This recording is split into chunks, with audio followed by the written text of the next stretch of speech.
Hey everybody, welcome to our Daggerfall character creation video for a DOS playthrough. Let's go ahead and get started here. In this video we're just going to be doing the character creation process, but I've split it out into a separate video because we're going to be selecting our skills randomly, which is going to take a little while, and you'll see why in a minute. First off, we got to pick a race, and for that, I've decided to go with Khajiit because I think, anyway, this is the only game in the Elder Scrolls series that has climbing as a skill, and Khajiit are good at climbing. They get a bonus to it, and I want to be able to make use of the skill. I mean, I know that we could, cast probably like Levitate or something instead, but this is a little bit more interesting. So, we'll go with Khajiit. Also, I think that the other interesting thing is there's like a bunch of different kinds of like Khajiit. And so I think in my arena playthrough, I thought that maybe the ones in arena weren't exactly canon because they were basically just humans. But it turns out they are, I think. The ones in arena, I think, are the Omez. And then the ones that we see from Morrowind forward, they look like cats, basically, are the Cathay Rot. And then the ones in this game are like a mix sort of between the two. They have tails and like some fur, but they're also basically human. Aside from that, so I think these ones are the Omez Rot. So yeah, I just think it's kind of interesting. And this is the only game that I think we've seen that particular brand of Khajiit in. And then there are other Khajiit, which are basically, they look like cats or tigers or whatever. But I guess they're intelligent and they can talk and stuff. Be interesting to be able to play as one of those in the future Elder Scrolls title, I guess. But we're going to be a Khajiit for the reasons mentioned, and we will be male. Now, we could answer some questions to select our class, but we're just going to make a custom class because we are, as I said, going to be selecting our skills randomly. And I'll show you what that looks like. I have here a wheel with all 30, I think it's 35 skills on it. This is just wheelnames.com, basically. And we're going to spin the wheel for all of our skills. So go into a little bit more detail about how this is going to work. First things first, we'll spin for our first primary skill, then we'll do our first major skill, and then we'll do our first two minor skills, and then we'll come back up to primary and get our second primary skill, and so on and so forth. On top of that, we'll worry about this stuff later mostly, but I do just want to mention that we can select increase majory here that gives us more magic points, basically. So if we don't select any of these, we start out with half of our intelligence in magic points, and that's not enough to really do anything. So no matter what, I'm at least going to take int in spell points, but if we get more than all right, so let's put it this way. If we get 0 or 1 of the spell schools on our character sheet from the wheel, we'll take this one.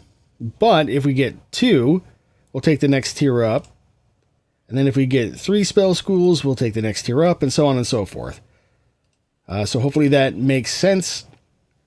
So let's see what we end up with here. We'll talk about the rest of this stats and everything later after we kind of get an idea of what we're doing here. So, first primary skill. Let's bring the wheel up. Moment of truth. There's some kind of skills that are less useful than others, let's say. So let's hope for at least some decent ones. Here we go. First primary skill.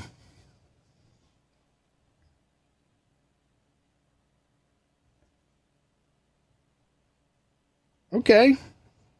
It could be a lot worse. So we've got stealth as our first primary skill. It's kind of interesting, I suppose. I mean, I hope that, we get skills that are useful. I also hope that we don't end up with just like being a thief or like a Nightblade or something. That would be kind of lame. I don't think that's not likely to happen. There's like 10 language skills in the game or something ridiculous. So we'll probably end up with at least a couple of those, I imagine, but make sure I got that right. Yeah, okay. First primary skill is stealth. All right, let's do our first major skill.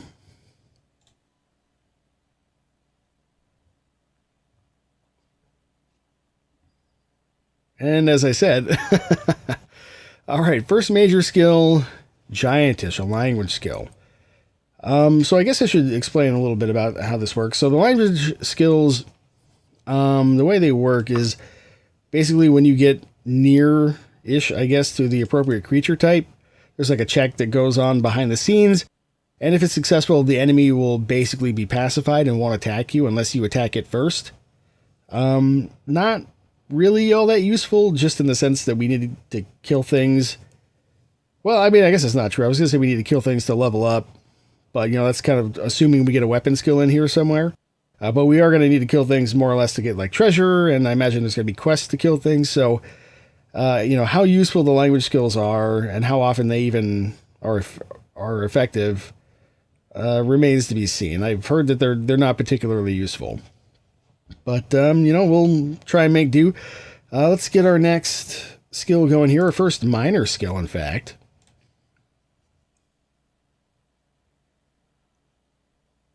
We've got...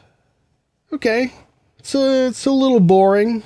A little bland, but at least we know that we have a weapon skill on our skill list. That's pretty good, actually. And Longblade, I mean, they're really plentiful. I think it'd be cooler to have, like, blunt weapons or axes, but... Whoops, that's the wrong one. My mistake.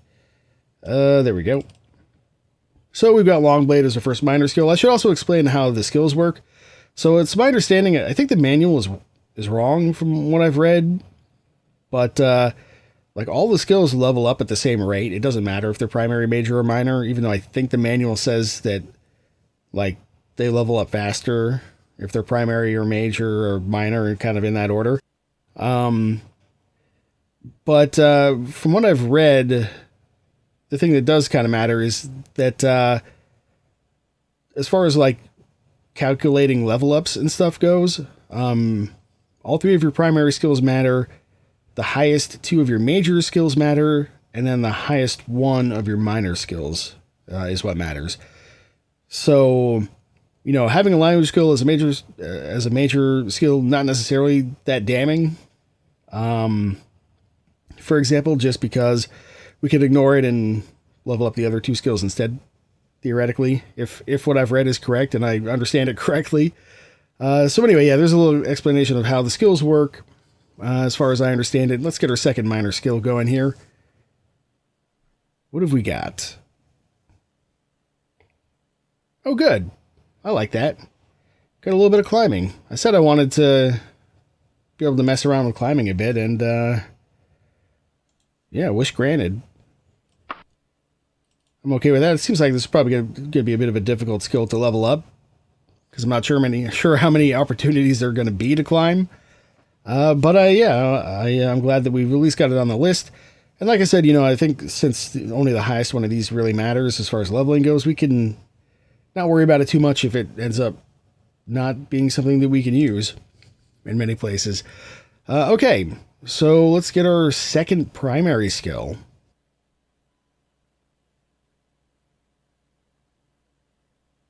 What have we got? Ooh, shit. Oh, that's really unfortunate. So, funny thing about dodging is that apparently it's bugged in like all versions of Daggerfall. And instead of making it harder for enemies to hit you, it makes it harder for you to hit the enemies the higher it goes. So it's not like we won't be able to hit anything if we max it out, but it's going to make our life more difficult than it needs to be in combat. So that's an interesting, unfortunate turn of events, but it is what it is. I mean, I guess we could ignore it and just not level up, to whatever the max level theoretically is, around 30 maybe, I think. From what I've read, that may not quite be right, but I think that's what I had read. Anyway, let's get our next major skill. See if we can redeem this somehow. Maybe with some more magic would be lovely. Oh, are we going to get there? Yes! Oh, it's just barely we got to destruction. Okay, that's good for our magic prospects, at least. So, if we can get one more magic skill on the list, we can at least get 1.5 times magic points, which I think is really the minimum that I'd like to have, but I guess we'll see what happens. Yeah, we'll roll our next minor skill and cross our fingers, I guess.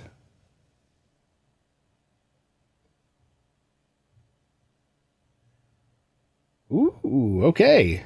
Ask and ye shall receive. Mysticism, I like it. Destruction, obviously useful for doing damage magic, or like damage with magic. Mysticism, I want to say this might be the one that gives you shields and or does like soul trapping and stuff. I don't quite recall, but I'm glad to have it on the list. So that gives us a little bit of security magic wise, which I like to see. Okay, so next up we've got our fourth minor skill. See what we get here.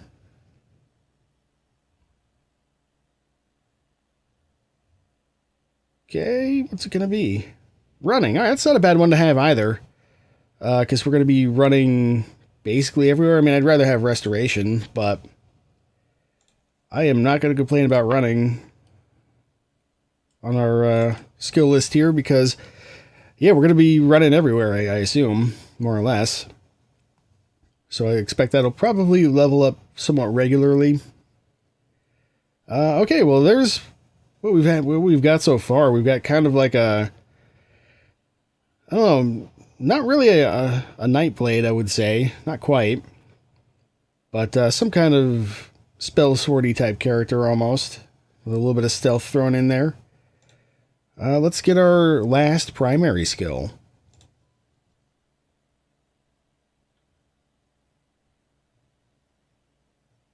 Ooh, we ended up with a language skill in the primaries. That's unfortunate, considering we also have dodge and nymph as well. Yeah, there's nudity in Daggerfall, and I expect the nymphs are probably no exception.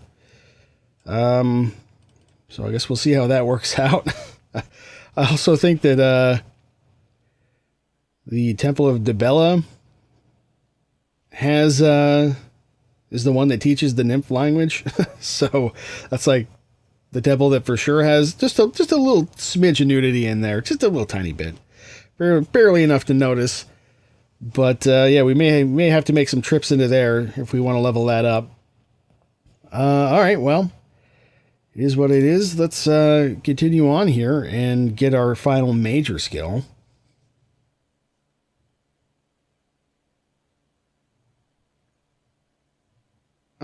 The Daedric language. That's interesting. So I don't know that this is required. I don't know how many Daedra there really are in Daggerfall, but there are like the Daedric god quests, I think, for like the artifacts and stuff. So it's possible that maybe Daedric is useful and or required for those quests. I don't know if that's true or not. I really have no idea. But in any case, you know, that's an interesting language skill to have. And I guess I would assume the Daedra, at least from what we saw in the preview demo, the Daedra are quite powerful. So if we can pacify even a couple of them and you know, maybe get the jump on them or ignore them, that might be useful later on in the game. Anyway, final two minor skills. Let's see what we got.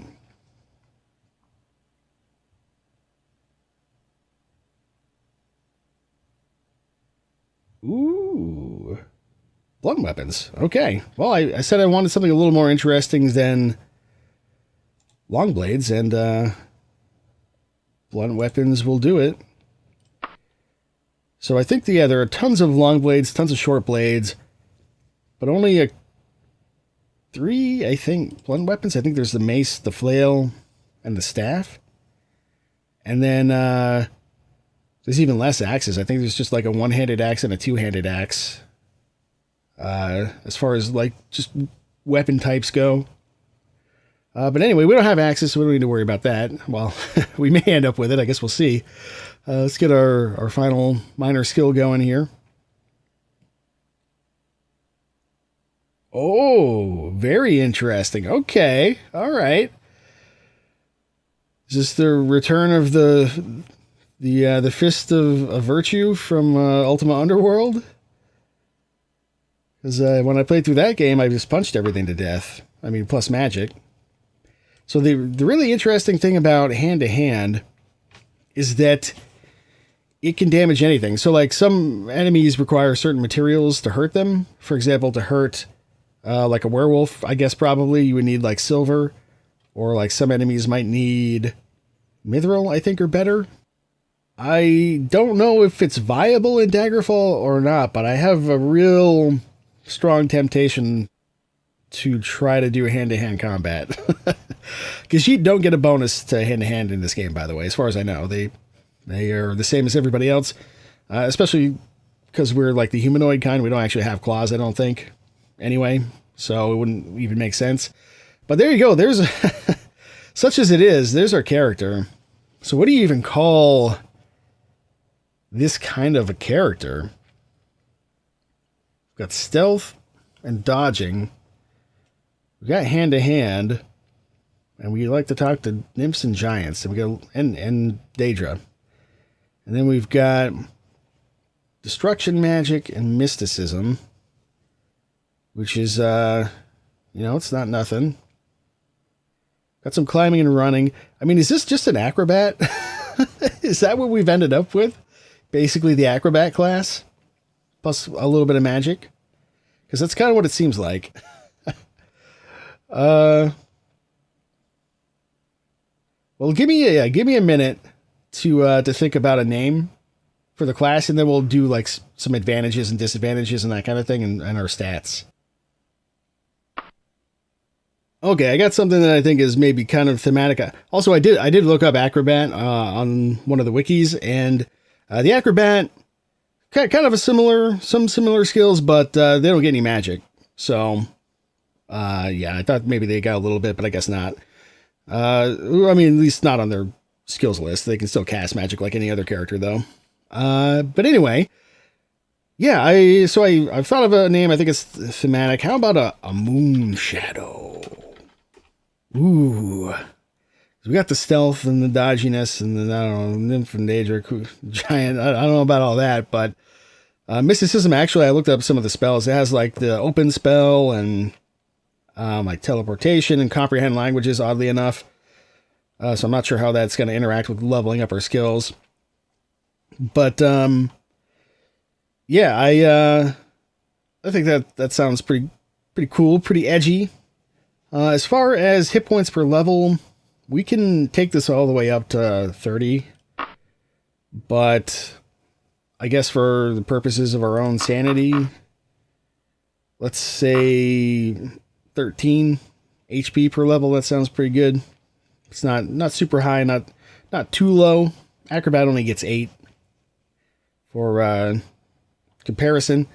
All right, special advantages. Let's take a look at some of this. So first off, I did say that I was going to take an extra bump of increased magery for everyone we got past our first spell school, and we ended up with 2, so we can get 1.5 in spell points. I think that's, it's not a lot, but it's enough to do some stuff, which is good. And there are ways through enchantment, I think, that we can increase our spell points as well, though I don't know how accessible those are realistically going to be, so it's not something we should rely on early on. I've decided I really love the idea of trying to do hand-to-hand. So we're going to take expertise in hand-to-hand. It's going to give us a bonus to hit as we level up. I don't know the exact formula, but should help a little bit.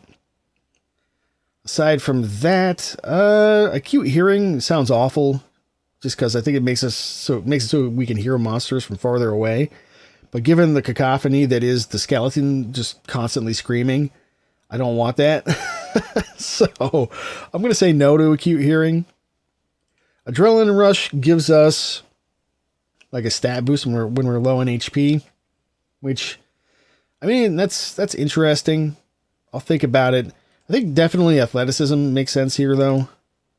For this character, it should make our stamina go down a little bit more slowly, and I think it makes us jump a little bit higher as well, maybe. I'm not sure exactly how it works. Immunity. It's tempting to take immunity to paralysis because it is quite annoying. But for this character, I'm not sure immunity really makes sense for any of these. Nor do resistances, which is, kind of similar. Although, I don't know. I guess if you're kind of like a jumpy, runny, acrobat-y kind of guy, maybe immunity to, or not immunity, but like a resistance to paralysis might be interesting. I don't know if we could get an immunity through like enchanting or not, but I suspect maybe that's the case. We don't have medicine and we don't have restoration on our skill list.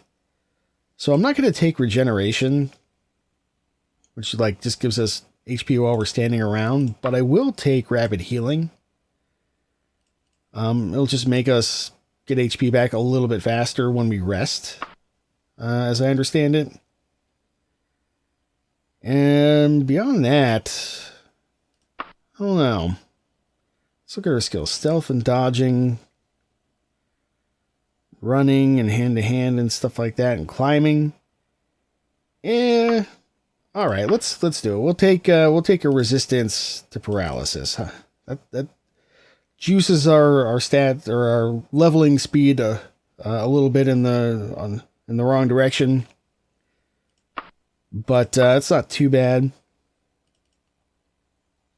And so there is one thing you could do to like break the game a little bit, which is if you're a high elf, you get immunity to paralysis naturally.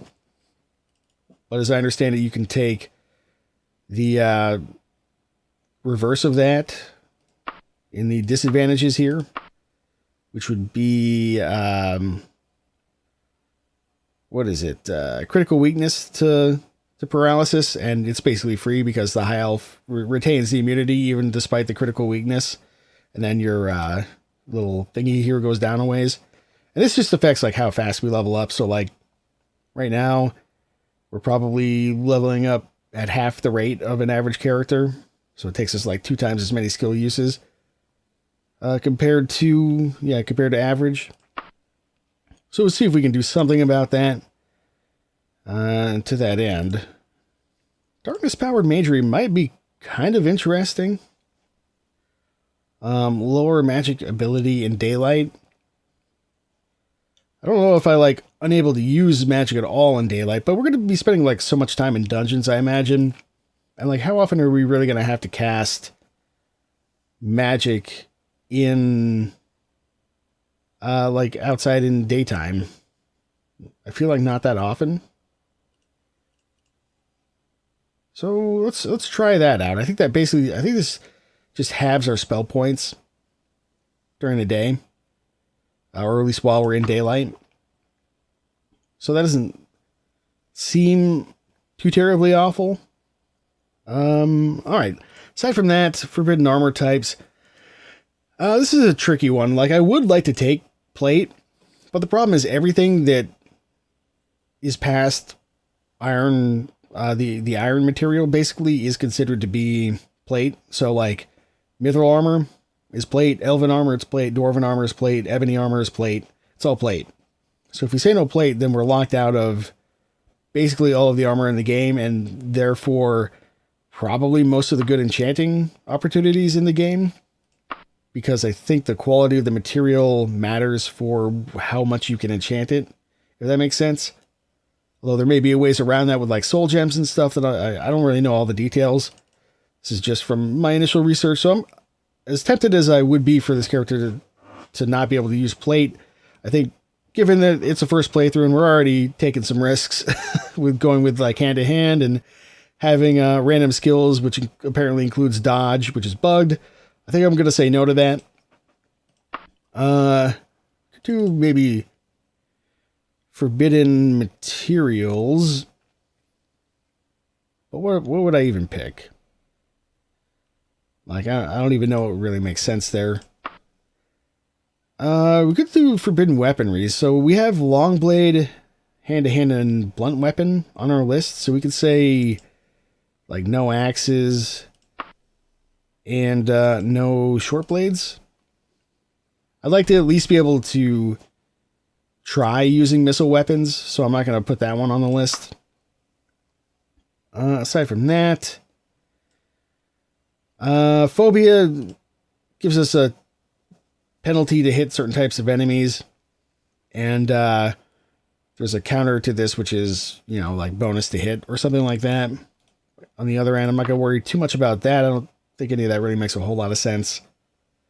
Inability to regen spell points. That sounds genuinely awful. So I don't think that's a good idea, especially without spell absorption as an advantage. We could do some like forbidden shield types, I guess. The thing is that I think there's like a couple artifacts that are tower shields. And we can only pick so many of these things.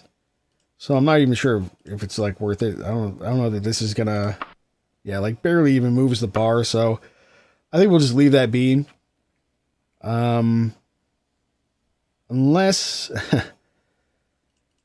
we can pick like, that's not what I wanted. Unless we could pick like all the shields, in which case that might be interesting, I guess. Because, you know, I mean, sure, there's a couple artifacts that are shields, but, you know, there's other stuff that we can get. It's not that big of a deal, I don't think. Yeah, I don't think we need any of this other stuff. So let's just see. Let's see what happens here. If I try to add all the shields. Round shield. Kite shields. Buckler shields. Oh, we can fit them all. So there you go. No shields allowed for this particular character, because it seems kind of dumb to punch people and also have a shield. And, you know, and then if we decide that hand-to-hand isn't working out, we can still use two-handed weapons. I mean, shields are good because they give you like AC, I think, across your entire character. But it's, I don't know how much it really makes a difference, to be honest with you. And maybe we'll miss out on some enchanting opportunities here, but that's all right. I think we can live with that. And this brings down our leveling speed pretty substantially, which is going to be important for like language skills in particular, I think, because you can only train skills, I think, up to 50%. And then after that, like no matter what, just up to 50%. And then after that, you've got to kind of figure it out on your own by doing stuff. So that's all that handled. I guess reputations. I don't know as if we have any real need to mess with any of this stuff for this particular character. I think we'll just leave it like it is. And then finally we have stats. So for this character, let's take the luck down a little ways here. We'll take the willpower down a little ways as well. And then we'll bump up our agility, because that's what hand-to-hand, I mean, I guess is related to. I don't know exactly how that matters, if at all. But it'll also give us a little bit of extra defense, anything, a little bit of extra chance to hit. And then we'll take a little bit more magic, or a little bit more intelligence for some more magic. These are just our base stats. We'll actually do some rolls, or do a roll, I guess, once we're kind of a little bit further along here. So there you go. There's our base stats, our skills, and then yeah, there's our advantages and our disadvantages. Let's go ahead and we'll exit, and then our HP as well, of course. Now we could just do a fast start and like go straight to the character sheet, but I think it's a little bit more interesting to choose a little bit of a background here. So let's do that.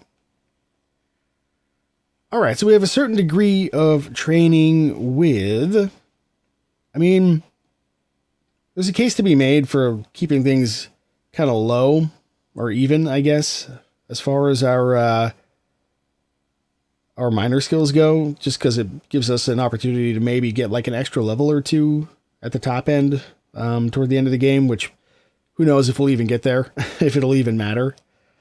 So while hand-to-hand combat probably makes the most sense to do, I'm actually going to pick archery here because it's not on our skill list and we can still use it.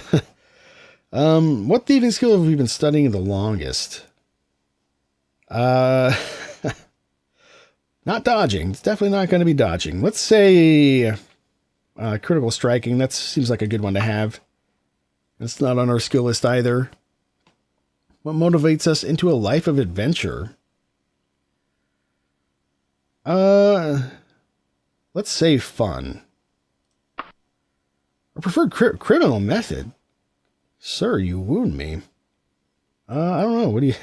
Cat burglary? I mean, if we were actually the Morrowindy, more cat-like type of Khajiit, I guess I would pick cat burglary, but instead, let's say smuggling. See, given your choice of reward, you would most likely choose... Ebony Dagger is a good one to start with. We can't use it because we picked no short blades, but it can damage anything in the game, I think. It's also like one of the most powerful materials in the game. But since we're going with hand-to-hand, I don't think we need a silver staff, and I think a book or a ruby would be worth more than the 200 gold, so let's take a book. And we have kind of like a high intelligence anyway, and like the language skills, so I guess it kind of fits. Let's see, one of the most important survival skills you picked up was... so I'm guessing that's streetwise, and that's probably etiquette, and then that's medical, and that's mercantile, and that's probably short blade. The language skills, I guess, could be useful. Or the Taki skills. So let's say... And we have the rapid healing as well, as I recall. So, I don't know, let's say ingratiate yourself. I assume this is going to be etiquette.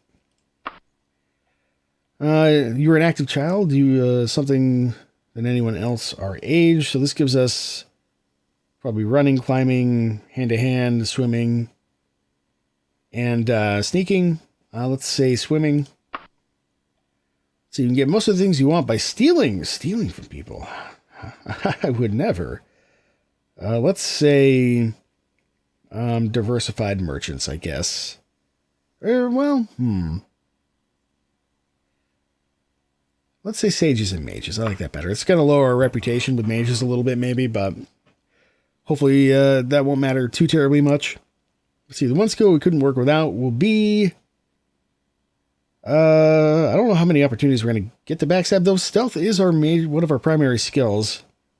So I guess we should probably be trying to use it. And we have mysticism, so I guess we maybe don't need lockpicking so much. So let's say backstabbing.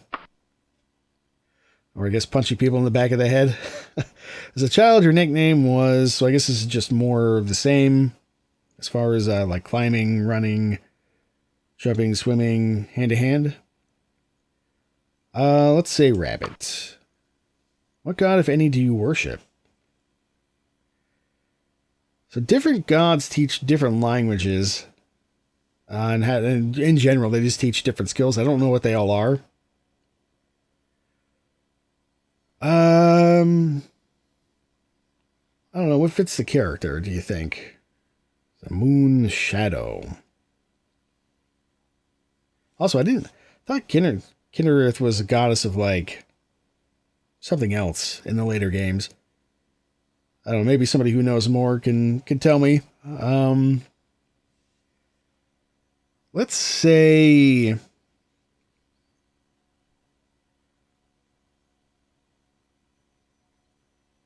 I don't know. I mean, we're going to have to go here, and I think training is cheaper if you're, like, part of the guild or something like that, if you're part of the organization. But I'm not sure how much it's going to matter exactly for us. Let's say Akatosh, the god of time. Why not? All right, your frail health as a child has made you... Oh, these all kind of suck. I imagine disease is probably less common, but way worse to deal with than poison. And magic, that sounds awful. Easily tired will, I imagine, kind of nullify our athleticism a bit. As far as like our stamina loss goes.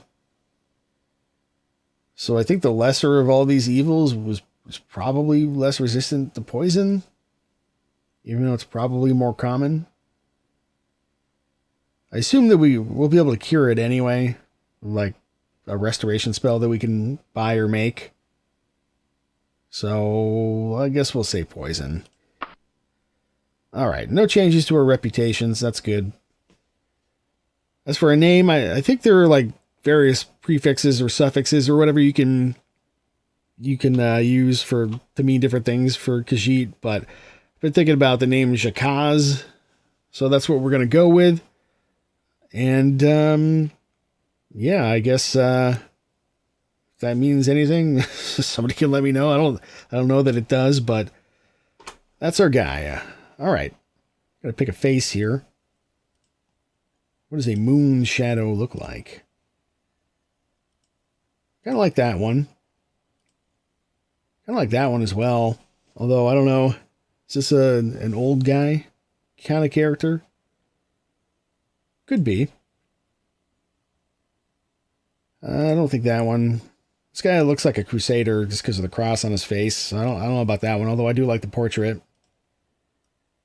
I mean, there's kind of this paint kind of gives me some moon shadow vibes.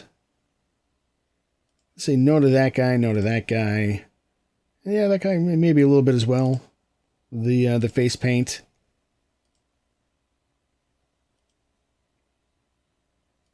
Let's go with. Oh, I kind of feel like that might be our guy. I think that's what we're gonna go with. All right, there's not very many stat points to work with. It's unfortunate. I'm just going to take whatever we get, to embrace the randomness to the extent that I can. So we do want as much magic as possible. But I think there are breakpoints generally at every 10 points of a stat. So let's at least get that up to average. And then we'll get that up so we get a little bit more HP and healing. Because I don't think this is retroactive. So if this is like HP per level. So if we get to level 3 and we don't have it, then we're missing out on 3 free HP. And the way the HP works, I think, is it's just like a random roll from 1 to the maximum number that we set in our character creation process. So our levels are going to give us 1 to 3 or 1 to 13 hit points. So this helps it be 2 to 14 instead. So it just increases our average a little bit. And we could, of course, like save scum to get like better stat gains and HP gains and stuff. But I probably will not do that. Aside from that, I guess our final point may as well just go into intelligence. So we've got almost 100 spell points. Next level, we'll probably get just a little bit more agility for some more chance to hit. And then just continue focusing on intelligence, I think. But we'll cross that bridge when we get there. I think this is good for now. All right, so as far as this goes, I don't think it matters because all 3 of these skills, like I explained earlier, I think contribute to our level ups. So we may as well keep dodging as low as possible. And I imagine Nymph is going to be the hardest to learn, so let's just juice that to the extent that we can. Now these, I think we would prefer, these ones and the minor skills would prefer to be as even as possible. I think since we're going to have to put some points somewhere, we'll do it like that. And then as far as this goes, at least want to get somewhat even here like that, I think is fine. So we get a little bit of hand-to-hand, a little bit of blunt weapon, a little bit of running, mysticism, climbing, and long blade. That looks pretty good. Okay, this just affects how fast monsters attack, and I guess how fast they move as well to an extent. I want to say very high. That's what we did for the demos when it was an option. It seemed fine, and I've played through the starter dungeon with a test character as well, like a few weeks ago. And yeah, I don't know. I think very high is fine. And it'll also make us level up slightly faster. How much, I don't really know, but I don't know that it's like a ton. But there you go.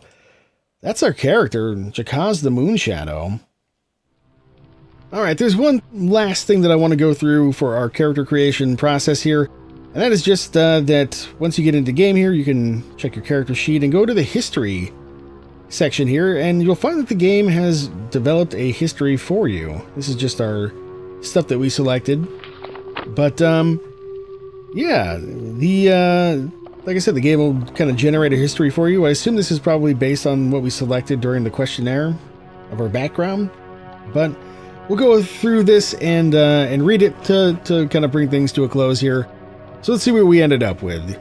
You grew up on the streets, an urchin in your little village in the desert land of Elsewhere. You did not know when you first learned to shoot an arrow or to strike fatally, or when you developed a sense of humor and a sense of fun.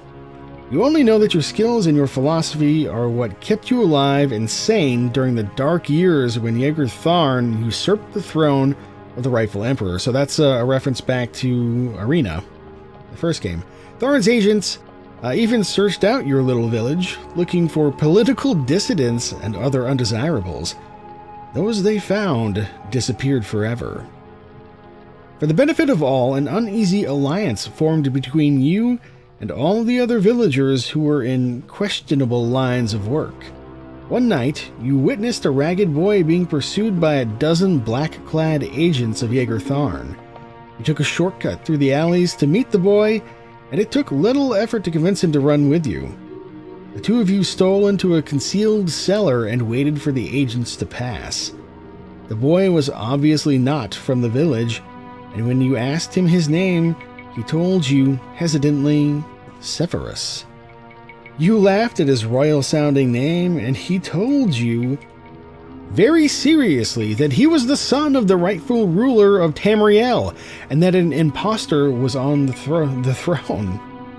At the time, you humored his boyish imagination. Now, of course, you know that he was telling the truth. You told him the best way out of the village, avoiding the areas frequented by the black-clad ones, and he told you that when he saw his father again, you would be properly thanked for that act of kindness. Some years later, your luck ran out, and you were imprisoned on the charge of smuggling some agrotat, I don't know what that is, into the village. I guess that's one for the wiki research later. You had been in jail for several days when you received a visitor in the full regalia of an imperial courier. He told you that in reward for your service to Prince Severus, you were granted full pardon and a most wonderful book. You were also given a simple, unpretentious letter inviting you to the imperial city for an audience with the emperor. You had your eyes set on a bigger fish pond anyhow, so you went. Interesting. I wonder how much of that is actually canon. I'm going to guess it's up in the air, given that I think Daggerfall has multiple endings. So, yeah, I don't know, but that's our backstory. We'll deal with the Emperor, like, cinematic and stuff in the first actual main episode of the series. So, yeah, you can check that out over there. But that's our backstory for our character. And, yeah, I guess I will see you in the, whatever ends up being the next full episode for you. The first one or the second one, depending on what order you end up watching these in.